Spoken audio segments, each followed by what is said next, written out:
And South Korea is also very strict on this. And in United States, the California, the Virginia, we are close to Virginia, also has a regulation. We do not have federal level regulation yet, but I think as First Lady take down act could potentially help. Take down the deepfake content, right? But we're trying to perceive this compliance, right? So the digital identity right framework, DIRF, is trying to say if you implement this with 9 domains, 63 controls, you can be compliant, right?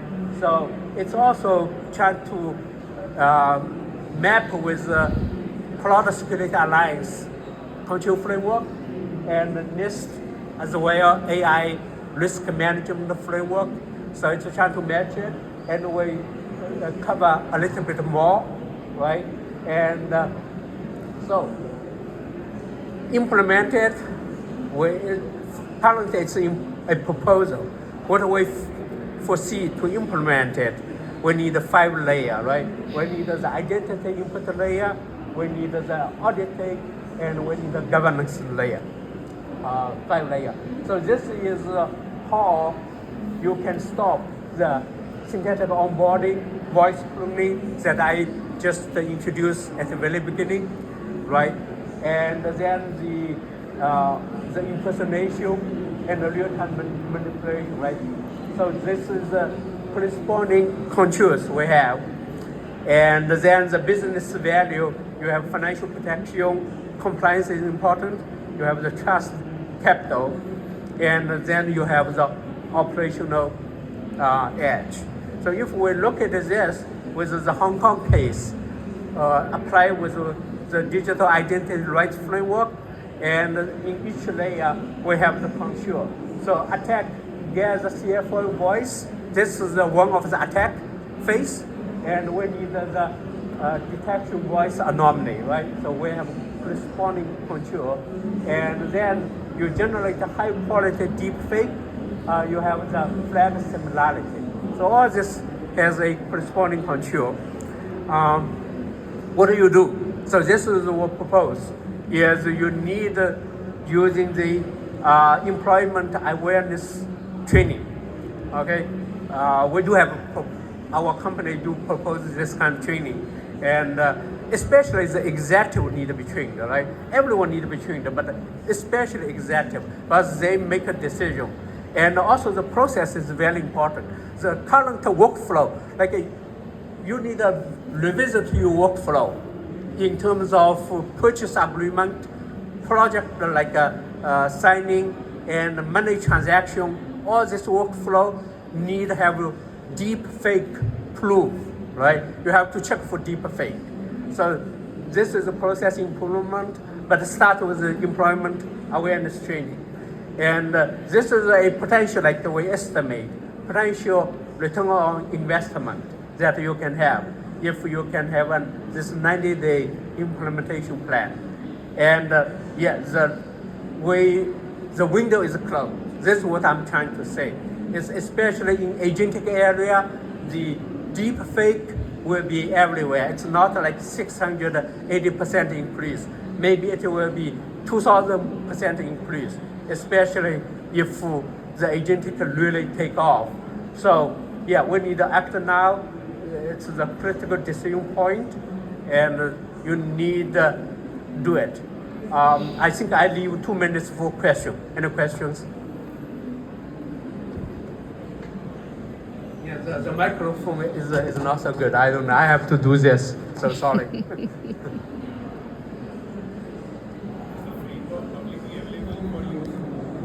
Maybe this is this is the microphone. Yeah.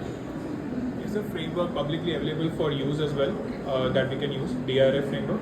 Yeah, so it's public. Yeah, so we have the papers here. So yeah, you can take a look. Okay. Yeah, the link is here. Yeah, thank you. Any other questions?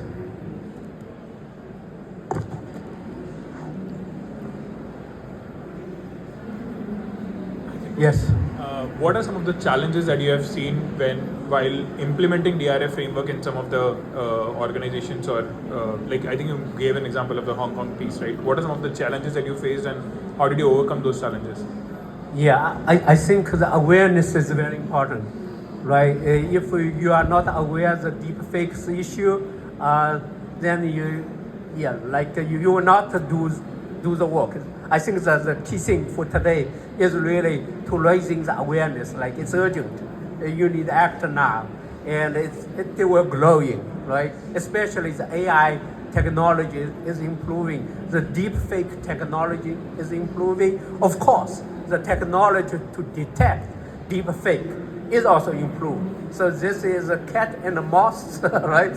Problem. Hopefully the cat still win. We don't know, right? This is why we need the framework. Yes. Okay. 13 seconds. No more questions. If you want to follow up, I will be outside here. I think there's a panel coming. Yeah, thank you, the moderator. Take care. Yeah, thanks.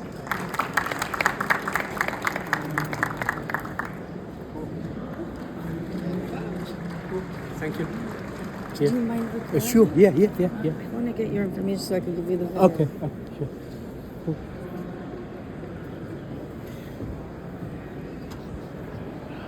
All right, so thank you, Ken, for setting the stage. It's so insightful.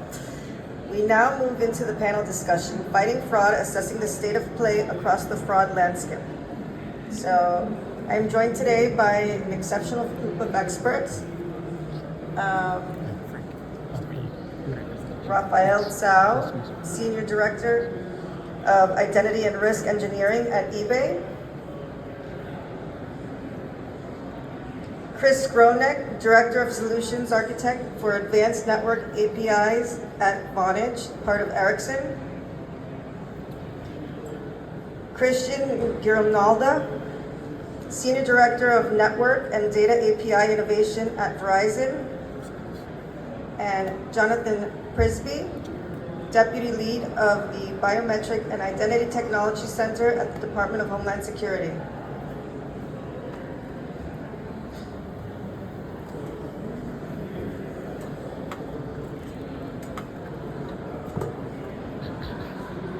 Thank you all for joining this discussion. We've structured the panel around 4 key areas, and for each, I will start by inviting a couple of our experts to respond first before opening it up to the rest of the panel. So, fraud is evolving across every layer of identity's ecosystem. From your perspective, what is the biggest fraud challenge you are facing right now, and what strategies or innovations are actually making an impact? To start us off, Raphael, I'd love to hear, Raphael with eBay, I'd love to hear what your perspective is on that. Hello? So eBay is an e-commerce company. We are also a payments company, so there's a lot of fraud going on the platform. One of the biggest challenges today, I think Professor Ken was mentioning, synthetic identity. And fraudsters leveraging AI to do attacking different vectors. One of the example that he gave is deepfake with voice, right? And as well as constructing a lot of phishing emails that are very believable with a lot of urgencies. So this is one of the biggest pain point for us is leverage these generative AI tools and capabilities. They're attacking our customers and getting information of their accounts. Accounts take over. The other one that I think Professor Ken also mentioned is incubation, leveraging synthetic identity.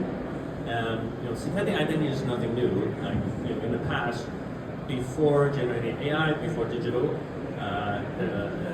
ages, people actually take people's pictures and put it on some other people's identity, like ID card. And that's a form of synthetic identity. It's combining different things and making it believable. With digital identity, with generative AI, it makes it much more accessible. And there are many more fraud tools, like end-to-end services that does that. And they created synthetic account, incubating the account, to build up the credit, and then they typically don't use it either. They sell it, right? So that other people can leverage what they build and continue on the fraud activities. So those are some of the examples of what we're seeing in the marketplace, and then I'll let others talk about it. Thank you, Raphael. Jonathan from DHS, what's your take on these evolving challenges? All mics are Test on. 1, 2, 3. Alrighty. So I think from my perspective, it's the difficulty in verifying identity evidence. I think in part of the panel prep we were discussing, for example, you say, well, how do you prove where you live? And a lot of it is whatever monthly bill you had handy. It could be your telco, it could be your phone, could kind of whatever. It's a printed thing that's really just intended more not as a proof of identity, but just how much do you owe, are you paying it? And a lot of these things were never really designed with verifiability in mind. And it doesn't even matter so much if it's digital or physical, either way, using AI, the ability to forge these things is becoming more and more trivial. It's actually interesting sort of hearing from, say, like trading platforms like eBay. I was actually reading a thing in Popular Mechanics which talked about Pokemon cards and how there's been millions of dollars in forged things there. And the reason it was even caught is because for quality assurance, the manufacturers actually put in from printers different identifiers that you could say, what year did this come from? So if there's an issue with the batch, you can actually recall it. And I think what it brought to mind is, you can have a long password, but if it's password, it's still really easy to break dictionary-based attacks. So I think one of the challenges is the lack of intentional design to be easily verifiable in a way that is difficult for AI to counterfeit. This can be done both with things like purely digital credentials like mobile driving licenses, like you're seeing the ITIS in the EU. You can also do this with fairly cheap and easy things like QR codes. You could put cryptographically signed elements in literally paper, plastic, other things. So there are ways. I think it's the lack of a design that lets you say, well, I wouldn't photograph a credit card and use it online because the ability to get that stolen would be easy. We use wallets, we use payments, there's tokenization. Identity hasn't had the same level of thought, rigor, or consistency put out there. And I think that's one of the more promising things that it's technology exists. I think it's scaling it and getting it universally verifiable. So AI is reshaping identity fraud, empowering fraudsters with new tools while also helping defenders stay ahead. How is your organization leveraging AI to detect and prevent fraud, and where are you seeing the biggest wins or risks? Let's start with Christian from Verizon. How are you using AI to stay ahead of fraud? Sure, I think we're kind of in a unique situation as Verizon. We're both a major consumer brand. We have 140 million people using our cell phones. We have to protect them. We also have to protect the accounts that they create so they're not defrauding us as an enterprise. So I think about it in 3 different buckets. The first is for our own Verizon consumer business. How do we make sure there are no synthetic identities coming through? How do we use new and advanced data models to go make sure that people aren't trying to do account takeovers? So all those signals, actually we have the devices that are being used to help verify some of those pieces of information. So front one is protect our customers, protect our business, and create new and advanced AI tools on the back end to create new models, train new models, and make them accurate highly so that we can go and actually protect those customers. So that's the first thing. The second is how do we look at those signals and figure out how to enable other relying parties in new and novel ways. The network itself is becoming more and more software-defined, more and more accessible via API. That's why we're in the API business. Companies like Vonage are taking that journey along with us. And what's the right type of information to provide to the eBays of the world so that, one, they have access to ground truth of what's happening on the device, and two, they can actually build their models. A Verizon model of fraud for telco retail might be completely different than a payments model for eBay. So we're not making a presumption that we know how to build the best model for eBay or another type of vertical. We want to make sure that the data is accessible and it's standardized across telcos so that we can have global scale. Thank you, Christian. Jonathan, what is your perspective on opportunities and risks AI presents in fraud prevention? So I think it's the really enjoyed the discussion kind of just prior to this, that detection is absolutely part of it. I think keeping it current is challenging. So some work that we're doing is for remote identity validation, which often involves you take the picture of the front and the back of the government identity document, you do a one-to-one selfie, and there's different ways to attack that, is cooperatively partnering between government and private, and how can we objectively test and evaluate this and provide specific feedback, because sort of as was pointed out, the top 5 list or others will change over time. There has to be a feedback loop to enable kind of current state of the art. In a year from now, it will look different than it is today. I think the risks is the cost that it took for an attacker to do this, and the skill has just gone down. Things that would have been, excessive donation state or others 5-10 years ago, now it's sort of democratized access to a lot of these scalable attacks. So I think it's just looking at not focusing on the anecdotes of like what is interesting, what's shiny, but what is scalable, and how do we make it difficult to do something 10,000 times? Thank you, Jonathan. If I can add to that, Yes, the please. point on public-private partnership in these aspects is 100% critical for us to stay ahead of those bad actors. They're getting extremely sophisticated, being able to share information with federal agencies. Everyone has a spam filter, a call filter on their Verizon phone. When that's flagged, we're able to go and identify bad actors in the back end, and then work with federal agencies to make sure that is stopped. So that kind of collaboration is what's at least going to help us try and be ahead of where those bad actors are. Right, like Ken mentioned earlier, awareness is key. So we are seeing new U.S. legislative developments around fraud prevention. How are these shaping your company's strategy? And where do you see policy gaps that still leave organizations and consumers exposed? Chris from Verizon, would you like to start us off on how these policy changes are impacting your strategy? Sure. I'm with Vonage, and we're in a kind of a unique position with the regulations because we work with carriers like Verizon and Christian, and we have to abide by their rules and regulations that they have to abide by, and then we have to translate that into easy to understand language for the developer community, the business community, such that both the data processors and the data owners are able to abide by the laws. So it's a unique position for Vonage. We're always struggling with how to make that as seamless and as easy for people as possible. It's an evolution. It's an ongoing process. Thank you, Chris.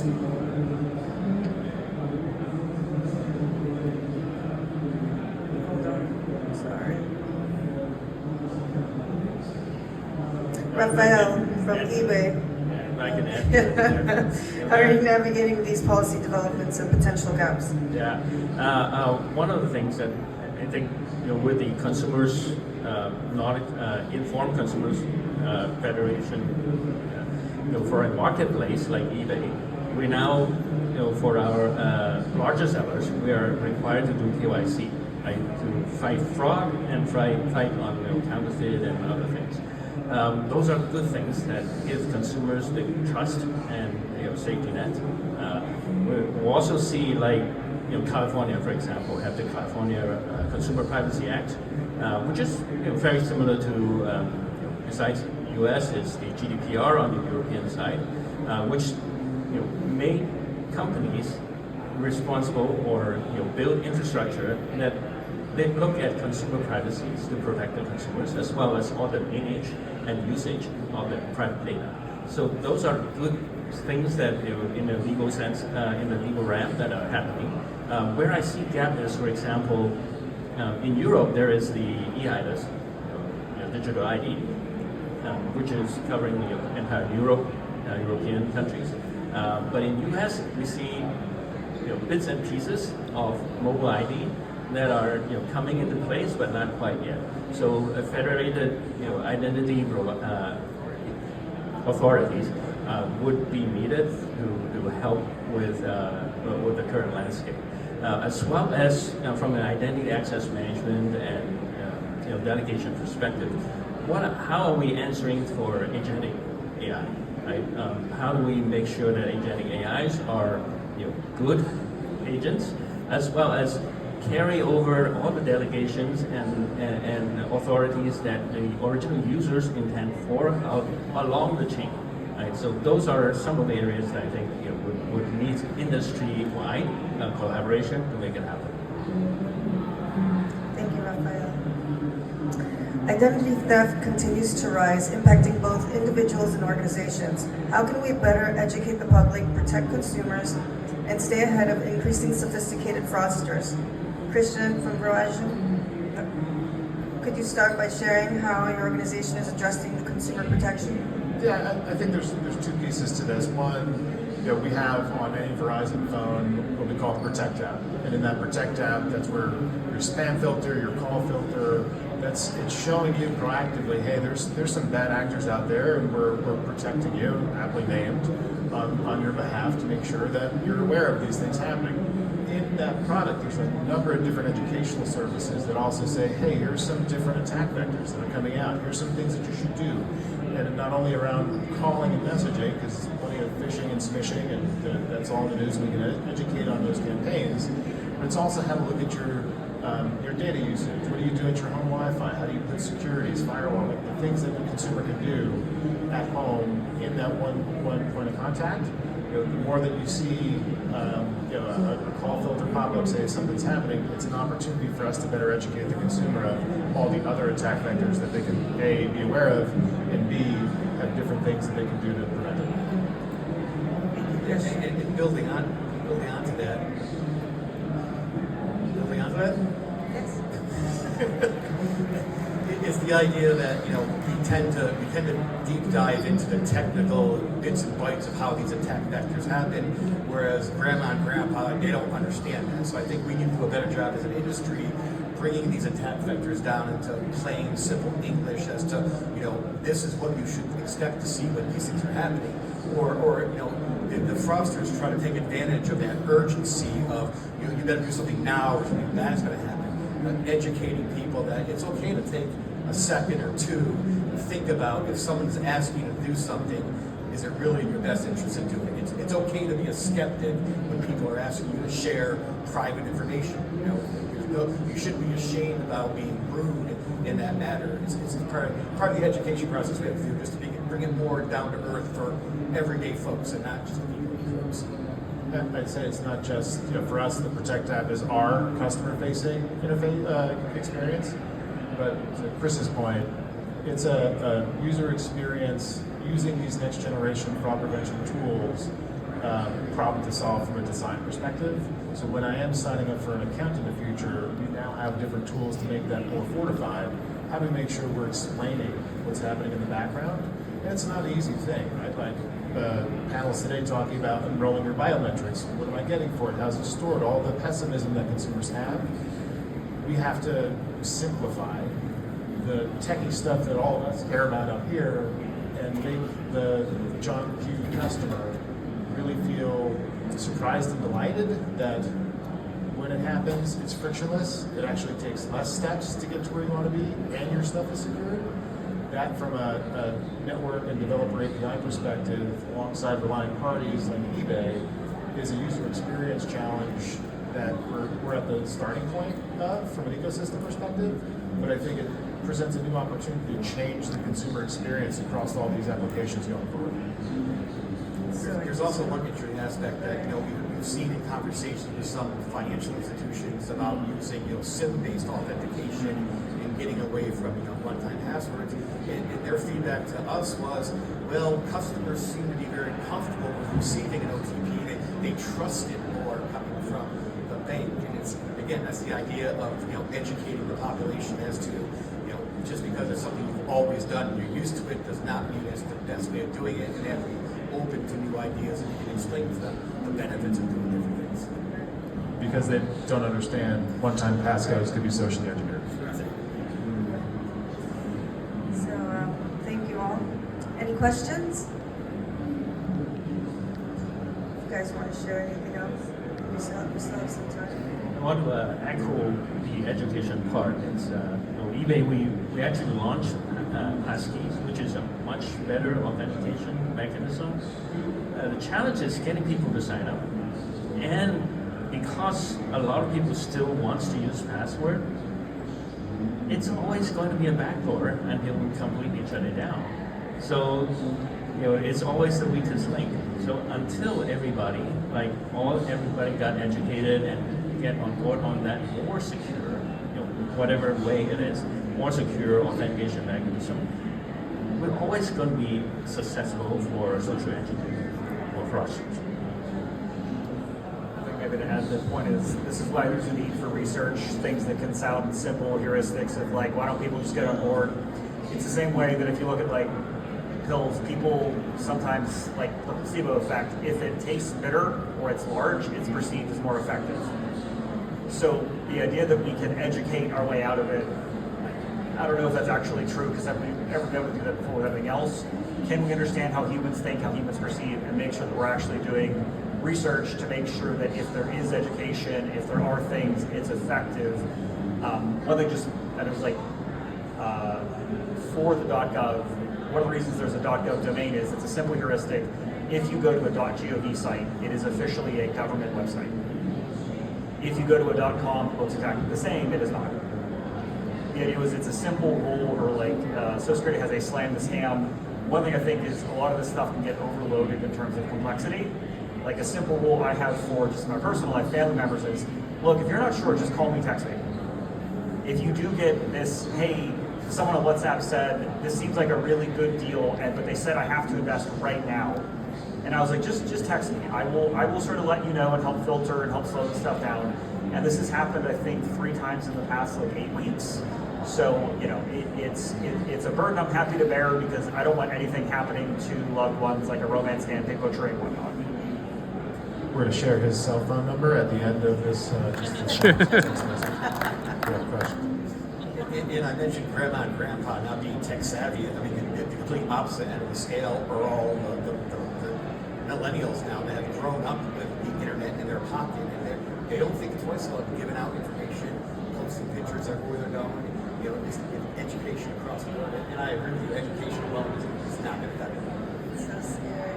It's so scary, the world we're living in right now. But it's an opportunity. It's an opportunity for us as both a consumer brand, as a provider of the data, to open up and say, hey, let's work together, right? So if you're a financial institution and you want to get access to source of truth data from Verizon, cool, let's have a conversation and figure out how we can go and collaborate to go and fortify your transactions for your customers. If we're not having those conversations, we're doing a disservice to us and giving the advantage to the bad actors. If you're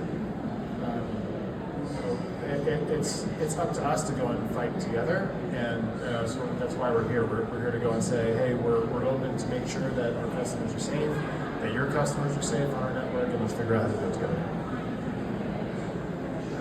I don't know if you guys want to add to that, but we still have some minutes.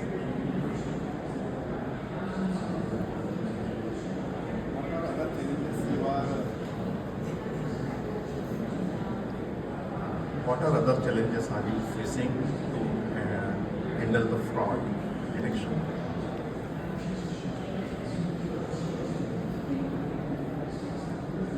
You're talking about fraud detection or fraud?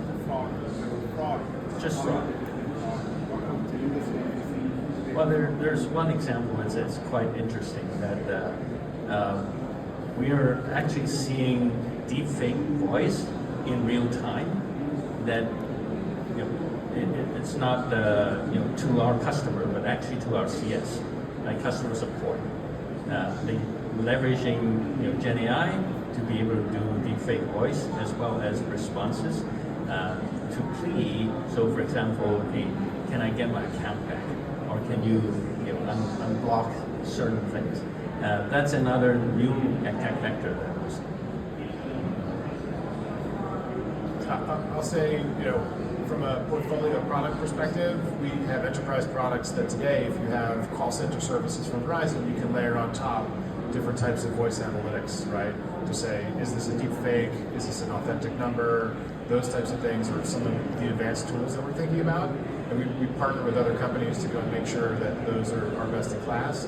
I'd say beyond that, the raw data signals that we have in our APIs are also opportunities for solution providers that are doing IDV, that are doing KYC functions, all those different very specific use cases and transaction types use our signals a little bit differently. And so that's one thing where in each of those different transaction types, we will fine tune how we engage with those partners, folks that are here, to go and make their solutions a better mousetrap. Because the fraud attack claim differs by where in the customer journey you are, right? Is it an account takeover? Is it synthetic identity? Is it something different? Is it something we haven't figured out yet? So we just want to make sure that we're working with the best and the brightest, and it's kind of why we're here. And fraud means different things in different industry segments, right? You know, fraud for eBay is probably different than fraud for Uber versus fraud for, you know, Grubhub. So, you know, understanding the nuances on each one of those market segments or those business segments is going to be key to, like Christian said, you know, you've got a plethora of information in the mobile network. Which ones are actually valuable for that particular use case, that particular segment? And it won't be a one-size-fits-all by any stretch of imagination. As an example, validating consumers versus validating employees, right? Workforces, two completely different segments, very similar transactions, but different because they're people that work for a company versus the general public.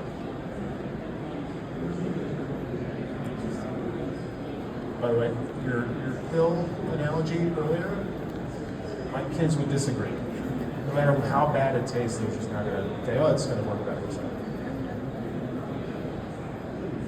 And if you allow me to say, it's not all bad. It's not a movie. I'm sure all companies are actually heavily invested in machine learning models, AI, to see how we can fight fraud with AI, like fighting fire with fire. Right? And there's a lot of interesting collaboration with academia as well on this type of thing. And we, for example, we published several papers on how to detect fraud rings using GNN. So you know, there are good stuff that also happening as well. Part of things you probably don't even think about. If you told me what we're doing now in the program we call AI Connect 5 years ago, I'd say it's impossible. In the network infrastructure today, we have buildings across the entire country that have circuits and knobs and things that run the telco network that have gotten shrunken because of Moore's Law over the last decades. Now we have GPUs there that can run models for third parties across the network infrastructure in an interconnected, secure, and low latency way where, again, we're staying in our lane, we're connecting the pipes, but we're leaning in and saying, hey, what's going to be necessary for us to go and run these models to stop the bad actors? Well, we're going to give infrastructure, we're going to give connectivity, and oh, by the way, we're going to give the precious GPU access that everybody wants to make these efficient and best in class. Any other questions? Anyone want to add to that?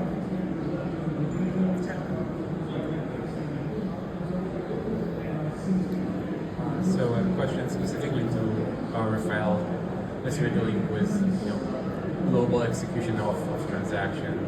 I was wondering if you can share some insight into specific type of frauds that you see that are hard to prevent because you can't apply domestic data, and with the rise of AI and different changes you've seen in the last 6 months or so. One type of fraud that I think is really hard to prevent with what we have is the social engineering fraud. Like if buyers and sellers, and if they were able to collect off the platform and deal off the platform, we can't prevent that. And that's one of the reasons why we want people to stay on the platform, so that we can have the capability to be the intermediator, and then take on when something bad happens. We be the intermediator, we will be the arbitrator. And what we've noticed is that fraudster is getting better and better in communications, in making it sounds real, right? And I think Chris was mentioning, like, if something sounded very urgent, we need to train our people to stop and think. Thank you. Well, thank you once again to our incredible panelists for sharing their insights and strategies. Thank you all for joining this important discussion today. Up next, we continue with our next session titled How to Fight Fraud and Account Takeovers in Identity Context. This session will be presented by Tom Tover CEO and co-creator of AppDome, the mobile industry's first no-code cyber defense automation platform. Tom also leads AppDome's cybersecurity research team, which has access to hundreds of millions of Sentinel data points, tracking threats and attacks on mobile users and apps globally.